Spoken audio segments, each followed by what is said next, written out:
नमस्कार दोस्तों, स्वागत है आपका अकेला अनमोल साथी चैनल पर। दोस्तों, हमने समाज में फैली हुई कुरीति जिसमें लोग दूसरे व्यक्ति को अछूत समझते हैं, उस मानसिकता पर कटाक्ष करने की कोशिश की है। आज की कहानी में हमने बताया है कि ऐसे ही मानसिकता रखने वाले एक राजा को गौतम बुद्ध ने कैसे उसकी मानसिकता को मिटाया। ये उस समय की बात है जब लोग सोचते थे कि नीची जाति के लोग सिर्फ छोटा मोटा काम ही कर सकते हैं, वो कला, संगीत या किसी बड़े पद पर काम करने के लायक ही नहीं है। ऐसे में नीची जाति की एक सुमन नाम की कन्या थी जो कि संगीत में माहिर थी। वो बहुत अच्छे गीत गाती थी, लेकिन वो जहाँ भी जाती उसे यह कहकर निकाल दिया जाता कि वो अछूत है। लोगों की इस तरीके की बातें सुनकर वो बहुत दुखी हो गई। उसने फैसला किया कि वो किसी दूसरे नगर में चली जाएगी जहाँ पर कोई उसे जानता ना हो। सुमन ने ऐसा ही किया। वो किसी दूसरे नगर की ओर चली गई। उसने सोचा, ये नगर मेरे लिए बिल्कुल नया है, यहाँ मुझे कोई भी अछूत कहकर नहीं बुलाएगा। मैं यहाँ के राजा के दरबार जाऊँगी और कोशिश करूँगी कि वो मुझे अपने राज दरबार में एक गायिका के रूप में रख ले।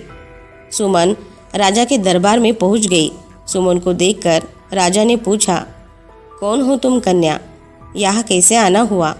सुमन बोली, महाराज, मैं एक गायिका हूँ और आपके समक्ष एक गीत प्रस्तुत करना चाहती हूँ। यदि आपको मेरा गीत पसंद आए तो आप अपने दरबार में मुझे एक गायिका के रूप में रख सकते हैं। राजा बोला, ठीक है, तो तुम हमें कुछ सुनाओ। सुमन ने राग दरबारी सुनाया। उसके सुर, ताल और मुर्खियाँ इतनी लाजवाब थी कि ऐसा लगता था कि सीधा ईश्वर से संपर्क हो रहा है। राजा बोला, लाजवाब कन्या, तुम तो संगीत में माहिर हो।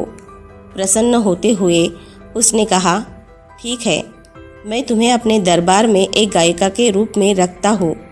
तुम्हें रहने के लिए एक कक्ष, खाने पीने के लिए भोजन और प्रत्येक माह की आमदनी मिलती रहेगी।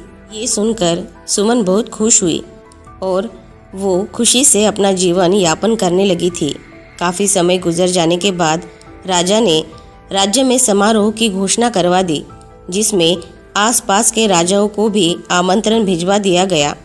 राजा अपने मंत्री से बोले, हमारे नगर में एक समारोह होने जा रहा है। इसमें आसपास के नगर के सभी राजाओं को निमंत्रण दिया गया है। समारोह भव्य तरीके से लगना चाहिए। इस समारोह के बाद हम सभी को बुद्ध के दर्शन को भी जाना है।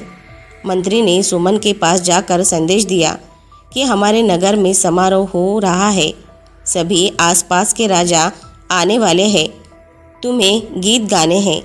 सुमन ने पूछा, क्या आप उन नगरों के नाम बता सकते हैं जहाँ से राजा आने वाले हैं? मंत्री ने एक एक करके नाम बताने शुरू किए, जिसमें वो नाम भी था जहाँ से वो आई थी। यह सुनकर सुमन डर गई और सोचने लगी कि मेरे पिछले नगर के राजा ने अगर मुझे पहचान लिया और राजा को बता दिया कि मैं अछूत हूँ तो मुझे यहाँ से भी निकाल दिया जाएगा। हो सकता है राजा गुस्से में आकर मुझे दंड भी दे दे। समारोह का दिन आ गया। सभी नगरों के राजा दरबार में उपस्थित हो गए। नृत्य, नाटक, बहुत से कार्यक्रम हुए। सभी ने बहुत अच्छा प्रदर्शन किया। फिर सुमन के गीत गाने की बारी आई। उसने बहुत अच्छा गीत गाया।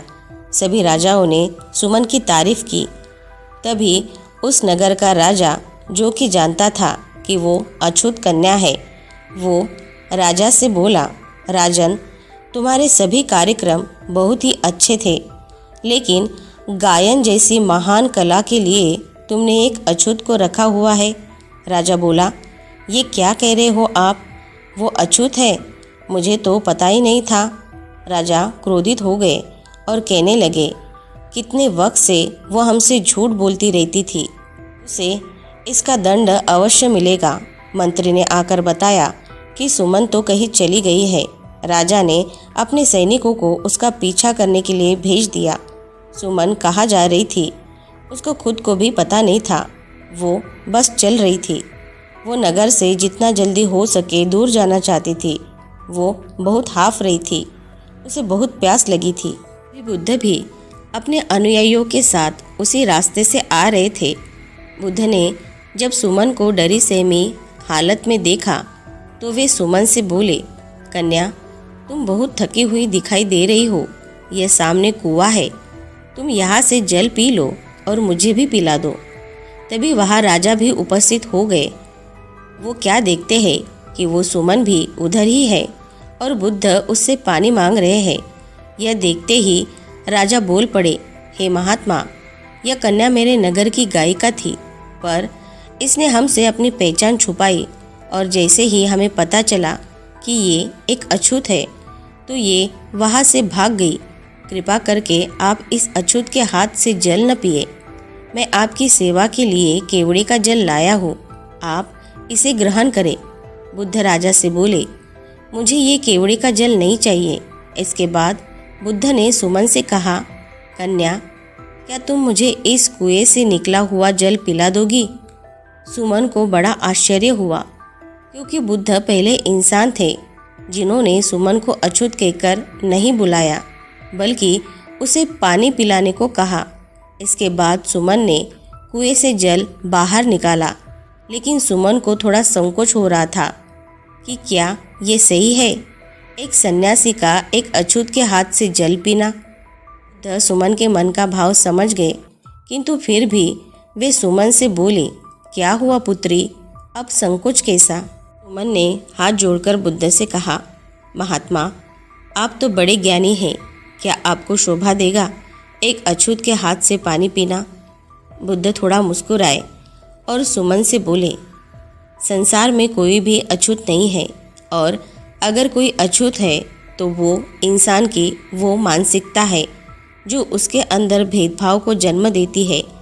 इसी मानसिकता के लोगों के कारण आज तुम खुद को भी अपने आप को अछूत समझने लगी हो। असल में तुम अछूत नहीं हो, बल्कि ऐसी मानसिकता रखने वाले लोग अछूत है। बुद्ध का ये व्यवहार देखकर राजा थोड़े लज्जित हो गए। राजा के मन का मैल बुद्ध के ज्ञान से धुल गया। राजा हाथ जोड़कर बुद्ध के पैरों में गिर पड़ा और बुद्ध से बोला, आप ठीक कहते हो, मैं इस कन्या की कला को नहीं देखा कि ये कितनी गुणवान गायिका है, बल्कि मैंने सिर्फ उसकी जाति देखी।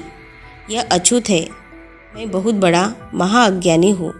इसके बाद सुमन ने बड़ी प्रसन्नता से बुद्ध को जल दिया और बाद में अपनी प्यास बुझाई। इसके बाद बुद्ध ने राजा से कहा, इस कन्या से इसके जीने का साधन मत छीनो, इसे पुनः अपने नगर में गायिका के स्थान पर रख लो। यदि तुमने इसे रख लिया तो धीरे धीरे तुम्हारे नगर और आसपास वाले नगरों की मानसिकता बदलने लगेगी।